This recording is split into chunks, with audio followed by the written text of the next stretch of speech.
When we return to our planet, the High Court may well sentence you to torture. He likes movies, we like movies. Septum Sin versus the Wild. Septum Sin versus the Wild. Septum Sin versus the Wild. Septum Sin versus the world. I'd buy that for $1. Greetings! You're watching Septum Sen versus the World. I'm Septum Sen. I'm here with Kotobuki Jake, and we're here to show you what we got. Yeah. Show me what you got. I want to see what you got. Oh boy. Well, of course, again, we have a barking dog in the background. Yes. Not barking right now, but I guarantee you sometime in this... We did have Mr. Anderson over here, but he disappeared. Yes, well, Anderson Pooper does what he wants to do. Yes. He went off to interview somebody. Yes. Any case, we have quite a haul for you this week. What a haul! So we have to show you, and I guess we'll start with what you got. All right, so, and you need to find, I've looked, but you need to find a clip of Happosai doing that. But at any rate, I got a pretty awesome score at the library this week. It was the last week of their March buy one get one sale, so I did not spend much for this. It's crazy. But because we set the number at a certain amount, I actually have a couple items I won't be presenting this week, but in a couple of weeks they will be part of my pickups. But I still have 8 pretty awesome things, and they're all sets. They're all multi-film sets, which is cool. But the first one is the Cary Grant box set. Wow. And this features Holiday, Only Angels Have Wings, The Talk of the Town, His Girl Friday, and The Awful Truth. And it opens up pretty nicely here. It's a pretty cool looking set overall. You know, you got discs there and discs there. Oh, very nice. And it comes, I think it's supposed to come with some stuff that is gone, which is annoying. But whatever. I basically paid $1. But I have a copy of His Girl Friday, which this will help save a little bit of shelf space. Technically, it's bigger than that one, but I'm getting 4 other movies into the bargain, so that's kind of cool. So, yeah. He was trying to attack our lighting again. Oh, yeah. Anderson. Mr. Anderson. Well, my theme is pretty simple. My theme is the DC Universe. Woo! And the reasoning for it will come about a portion through. Okay. There's even one anime involved in this. So, we're going to start the farthest away from the DC Universe, and that is Watchmen. This is the ultimate cut. I have actually heard from other sources that this cut is actually a good movie. Now, the original was not a bad movie, but I've heard this is very, very good. It fixes the problems in the original cut? Apparently. So, I am very curious. Cool. What's the length on this? That's a good question. Probably not watchable length. Let's see here. 215 minutes. Wow. Wow. Wow, indeed. Well, yeah, it might be. It's over 3 hours long, so that's going to be a little bit of a view. Oh, yeah, what was that thing we used to joke about, the Peter Jackson cut of Where the Wild Things Are? Is it as long as that, you think? Oh, God. Well, any case, I have been curious. I enjoyed the original Watchmen. It was not a bad film. Like I said, I enjoyed it. But I am very curious as to where this goes. Right. 3.5 hour version. I'm curious. Okay. So, my next one you could watch half of it in that time. I got a 4-film collection here. Pretty basic, but some good movies. It's a TCM Classic Movies collection for Elizabeth Taylor. It features Cat on Hot Tin Roof, Butterfield 8, The Sandpiper, and The Father of the Bride. So that's some pretty good stuff there. I've actually never seen any of these films, and I know Cat on Hot Tin Roof and Father of the Bride are essentials. So I'm looking forward to that. And again, you got not just Liz Taylor, of course, Cat on Hot Tin Roof. You got Paul Newman, you got Burl Ives. The second one features Spencer Tracy. You got, let's see, Lawrence Harvey, and the next one there, and then the Sandpiper's got Richard Burton, Eva Marie Saint. Actually, isn't it Charles Bronson? Yeah. Isn't Sandpiper a Oscar winner? I'm sure there's a few Oscars amongst these films. I think Cat on a Hot Tin Roof might have been as well. I don't know. I'd have to look. But like I said, I saw that. I'm like, yeah, I gotta get that. Actually, before I move on, this week's shirt. Oh, it's a freaking stacker, though. That's annoying. Dope. Yeah. This week's shirt is a Havoc shirt. For those few people who know me, Havoc is my favorite Marvel Universe character. Because reasons. Actually, it's got to be just it was the first one that I thought looked cool as a child, and for some reason it just stuck with me. And even to this day, you know. I mean, Kitty Pryde will always be my favorite, and I don't care if there's logic behind it or not. She will always be my favorite. But, exactly. Yeah. So, any case, with that being said, I do have a second one, and this one is one of those that is an animated. The Arrowverse has an animated section, oddly enough, and this one is a part of it, supposedly, and that is Vixen. I forgot she had her own thing. Matter of fact, you can see Flash and Arrow right in the background. Cool. So, this is a nice little movie here. I don't know much about this particular one. She's from Africa. Right. And she has powers. And like half the people in the DCU, she's filthy rich. And she gets along with animals. Yes. Yep. Shows you how much I know. Well, I would have known less than that, except for one, Clayton has a really awesome card in his DC deck building game. But also, which was part of the Birds of Prey expansion. But the other thing is that she currently, along with Black Canary and Batman, kind of is the force of good, keeping the oddballs in line in the Justice League of America. So basically, when Batman is too busy to do anything for the JLA, she is their public face. Oh, so she's the second string. Essentially. But, yeah, but it's interesting. It's So my next one, speaking of interesting, my next one's something to be right up your alley. It's a 5-film collection. And it's a Vincent Price collection. Ah, very nice. Got Tales of Terror, The Pit and the Pendulum, The Raven, The Mask of Red Death, and Madhouse. And it's kind of its little box, you know, it opens up, little box. And then you got, your more traditional cases inside. So who released that one? Let me see here. It's a... back of that?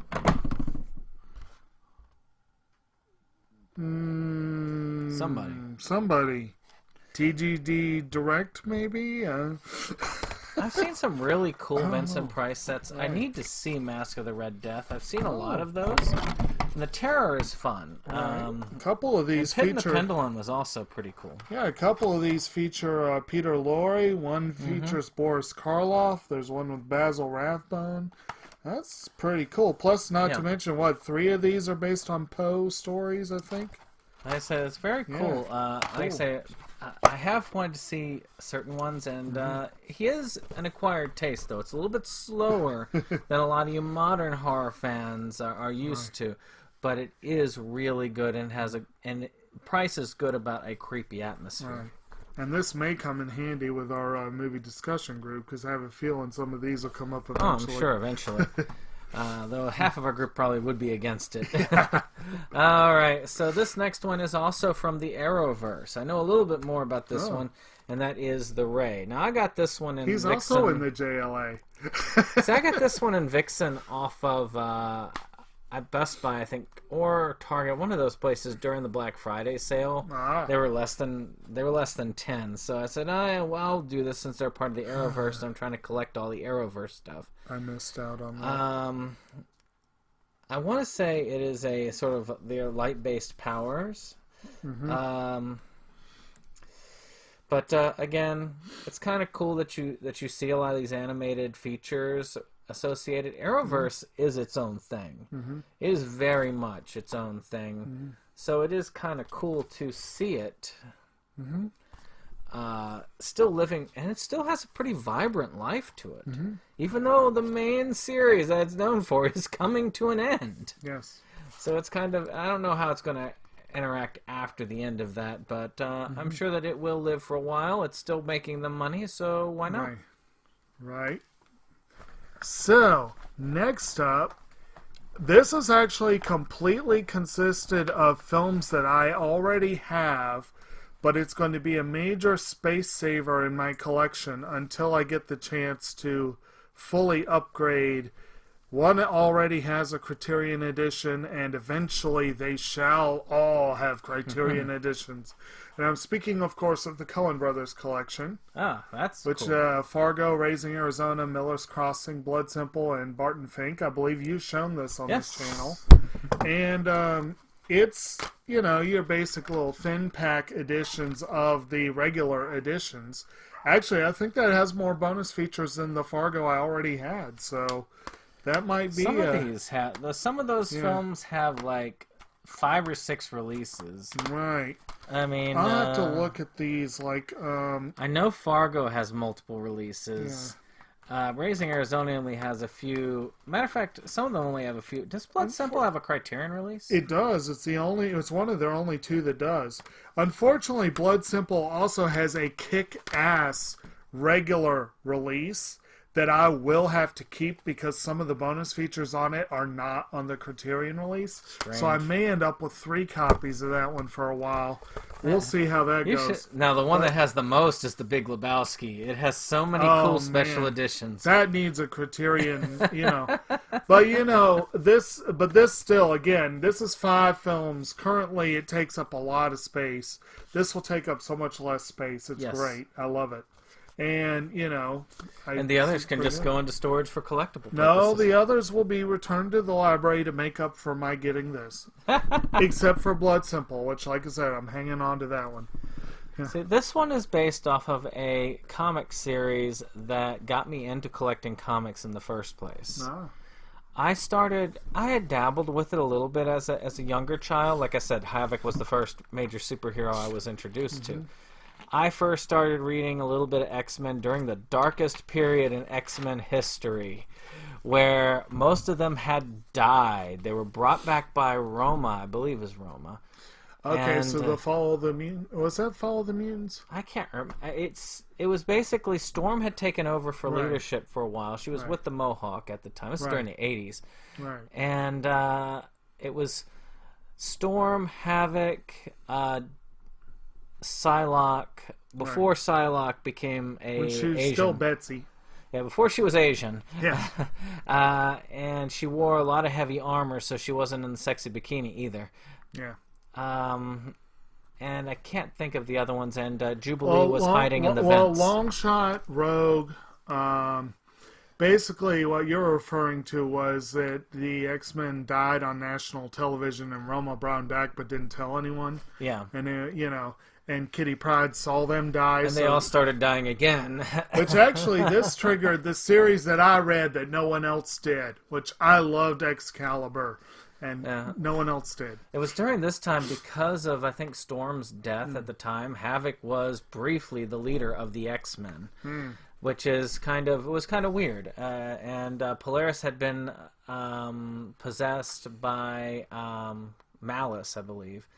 It was a messed up time, which is kind of weird that a really young me was started out reading it that way. But when I decided to finally get into full-on collecting, it was during the death of Superman. It was all over the news. People were wearing black bands, like Superman hadn't died before.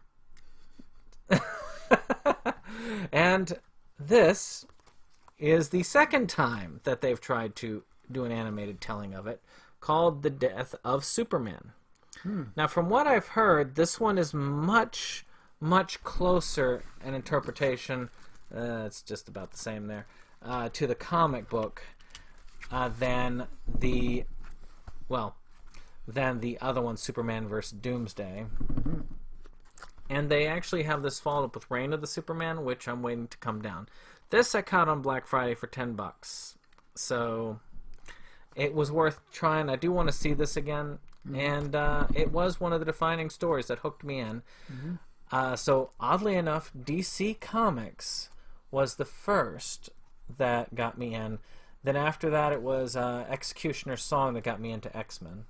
So it's kind of cool that way. Cool. Oh, and the Carnage stuff that got me into. Oh yeah, everyone loved Carnage for some reason. All right. Anyway, so my next one is another 4-movie set, and this is, I think, another TCM Legends collection. Awesome. And this is a there. Bette Davis collection featuring Now Voyager, Dark Victory, Old Acquaintance, and Jezebel. Which I know Jezebel was a major Henry Fonda starring film, won 2 Oscars. Now Voyager won an Oscar. So yeah, that's going to be, again, some good stuff there. Nice old school, late 30s, early 40s, like old school movies there. But yeah, it's pretty cool. That is some nice pickups there. You've got some really awesome movies here. And here I'm showing all this DC crap. Some of it's about to get crappier in a minute.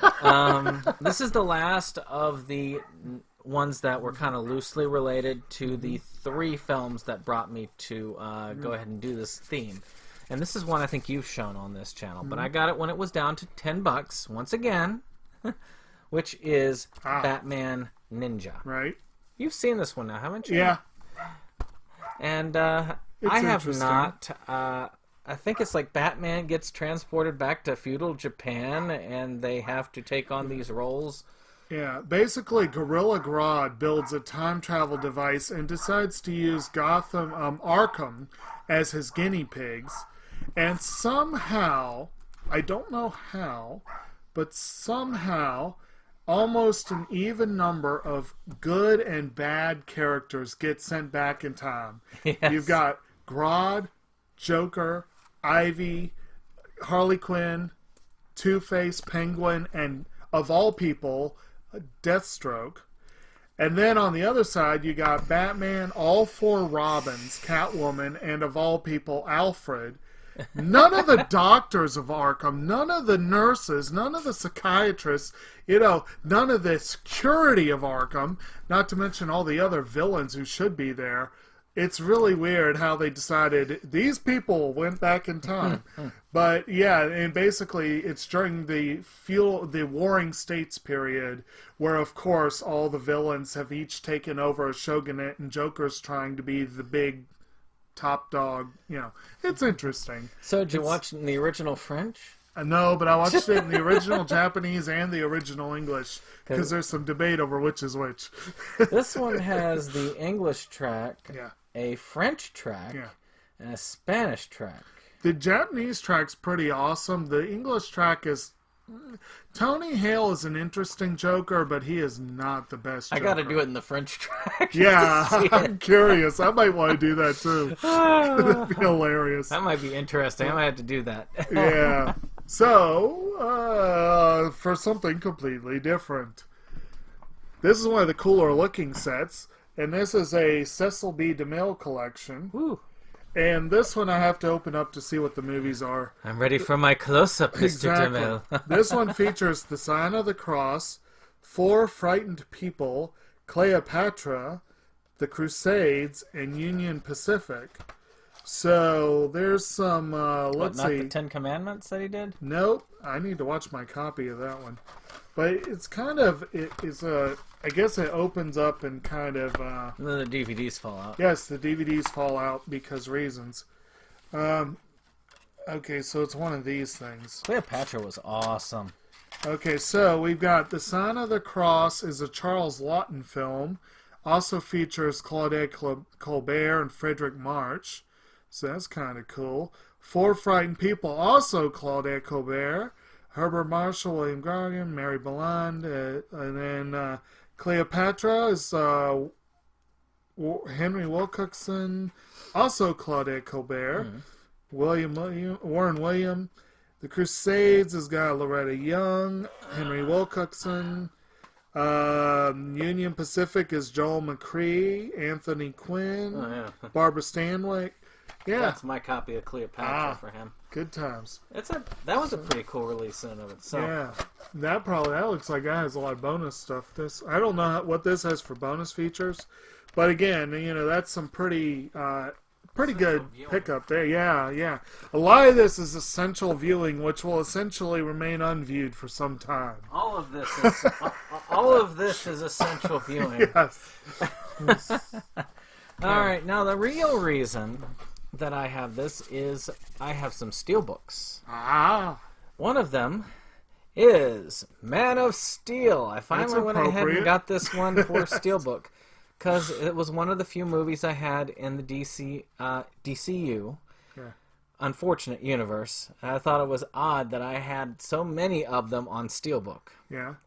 So this is my Man of Steel one, and it's pretty cool. It's still got a lot of the special features, and it's not a bad cover. Right. I like the ones that they did with the hand drawn, but those are badly out of print. Many of them are, unfortunately. Okay, next up, probably one of the less impressive looking collections I got, but it's got some good stuff on it. And again, this might be one that the Movies Galore people would appreciate. And this is a 4-film John Carpenter Master of Fear collection, which features The Thing, Prince of Darkness, They Live, and Village of the Damned. So that could be pretty good. I have that collection. But mine looks different.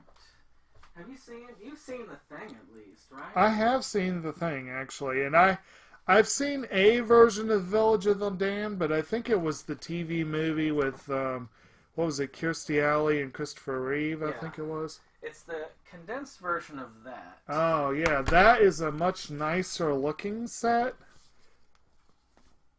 But this takes up a lot less room on the shelf. Yeah, because the same films. Right. I've had this one for a while, and I love this set to death.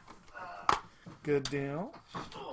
And yeah, unfortunately, they're so condensed that it's 2 discs to cover 4 films, which is somewhat unfortunate. You had individual ones. The transfer's got to have suffered for that. Yeah, but whatever. That's an important ones to have there. Yeah. John Carpenter, They Live especially, and The Thing. Yeah. Both of those are Of course, really I'll admit, when I saw the creature in The Thing, I thought it looked kind of silly, but I'm sure at the time people would have been more impressed. It's more not about the creature itself. It's one of those films that's all about the presence of it than the actual creature. Now, this next one is one that everybody loved. It's a little bit dinged, but that's all right because I didn't want to pay a lot of money for it, and that was Batman v Superman. Oh, come this on. This is the Batman cover. Of course you want to pay money for quality. And, of course this is extended edition, which I've watched both editions, and the extended edition is a little bit better. I think that when you have the director here, he fares better at lengthier, but still probably was not the best choice for the DCU. Yeah. But Martha. So I gotta ask this, and for Watchmen too. I wonder how much of the extended features bonus cut, how much of it is in slow-mo? God. I've gotta know. Okay. We have the slow-mo cut of the film. The whole film is in slow-mo. Oh, It's all in black and white. And there's the parts that were already in slow-mo are in super slow-mo, so that you know they were in slow-mo. 10 minutes of each character brooding. God help us. Oy. Okay, my last one I saved for last because I think this might be the most exciting one. It's pretty cool. I like it. And this is a 6-film collection, one of which I already have, and I have a collector's edition, so I probably won't be getting rid of it. But some of the others are pretty essential gets. And this is a Gregory Peck film collection, which is very shiny. And nice, actually pretty sturdy looking box with the little thin packs in it. And it has 6 films, and they are Captain Newman, MD, which features Gregory Peck with Tony Curtis, Angie Dickinson, and Bobby Darin, actually. That's interesting. The World in His Arms with Ann Blythe. And also features Anthony Quinn, John McIntyre, some other folks. Arabesque with Sophia Loren. And also, yeah, I feel like I've heard a lot about this one. Music of, Henry Mancini's score for this is supposed to be really well known, if I remember correctly. Then we have Cape Fear, and this is an essential. This is an essential pickup here. I think I've seen this. I know I've seen the Scorsese version, which was interesting. And I loved how Scorsese actually got Gregory Peck, Robert Mitchum, and Martin Balsam for his version. But this one, of course, features the 3 of them. And Polly Bergen and Telly Savalas and some other folks. And this is, like I said, this is a very famous film, very cool. I'm excited to get that. And then we have the one that I already have. Oh wait, that has a lot of bonus features. But anyway, probably his most famous film, To Kill a Mockingbird, which this does come with some pretty good bonus features. I have to check it against the one I already have. And then finally we have Mirage with Diane Baker. Oh wow! Which also has George Kennedy and Walter Matthau. So. Yeah, like I said, this is a very nice. This is a pretty cool set. I'm excited about that one. I'm very envious about Cape Fear. I've been meaning to get the original for a long time. Right. My last one finishes out my DCU collection for now, and that is the recently released Aquaman. Now, you see, I do have the Best Buy exclusive hand-drawn art. Yeah, that's nice looking. So that makes 2 of them I have with this on it. Now, this is a pretty cool set. Again, does that give you a discount to see Shazam? Or no, is just a sneak peek of it. Oh, that's stupid. It has a number of special features on it. It's just kind of cool. I liked Aquaman. It was probably, out of the ones I've seen, it's probably my second favorite. Wonder Woman being my favorite. It's certainly that and Wonder Woman are certainly the most enjoyable ones that they have done. There is no question about that. Beforehand, I just need to know from you, which one came first out of these 2? Which one first? Yeah, which one of those came That was first. All right. So, I know this came before this. Yes. So, all right. Because that completes my Steelbook set of the DCU. I will show you as they go. We've got Man of Steel. We have Batman v Superman. It's kind of interesting. We're right into that. Talk about the sophomore slump. We have the Suicide Squad. Oscar winner. Boo! I believe this is also the extended cut, which I've heard is a little bit better. I've heard different things about that. Some people say it's just as nonsensical. And this one, which is which is one of the hand-drawn on one, which is the Wonder Woman. Yeah. I haven't seen this particular one, but I'm looking forward to it. It's my favorite one of the group. Then, following that, we have this, which I love the cover for this. Yeah. I mean, that is just a cool-looking cover for the Justice League movie. Yeah. The only one of the DCU movies I have yet to see. So did they use CG to get rid of Superman's mustache on that cover? Yeah, they drew it in and then they put white out over it. And, of course, this one also is an extended cut. Then, Aquaman. So, DCU has a very weird, shaky history of trying to catch up to be Marvel and failing badly because they've been trying to run. So they ran so fast they tripped over themselves and fell flat on their faces. But we'll see how it goes in the future. Now that we've got some recastings and... What is the next DCU film? Shazam. Oh, you're right. It's actually out this coming Friday. This Friday? Is it it's soon. Right. It's like It the is 10ish. Yeah. soon. Yeah, I'm going to have to see that. I really want to see it. I've heard so many good things about the Earl. I think they're finally finding their footing. I think it's because they dropped Zack Snyder. They realize that doom and gloom is not the best mode for their stuff. See, that's kind of cool how they line up like that. Yeah. And of course, I am very much looking forward to the reboot of Suicide Squad because they have James Gunn doing it, and he knows a thing or two about shady misfits forming a ragtag team. So I just have to get all of them on this, but I still say they would have had a success on their hands had they decided to go Arrowverse and just made the movies extensions of that. I think that would have... Also, that would have... Marvel's doing that, sort of, with Agent of S.H.I.E.L.D., but I think that this would be more successful because the characters are already popular. People would want to see them. They're charismatic. I think this would be good, and you could have it epic with the epic movie budget. Yeah.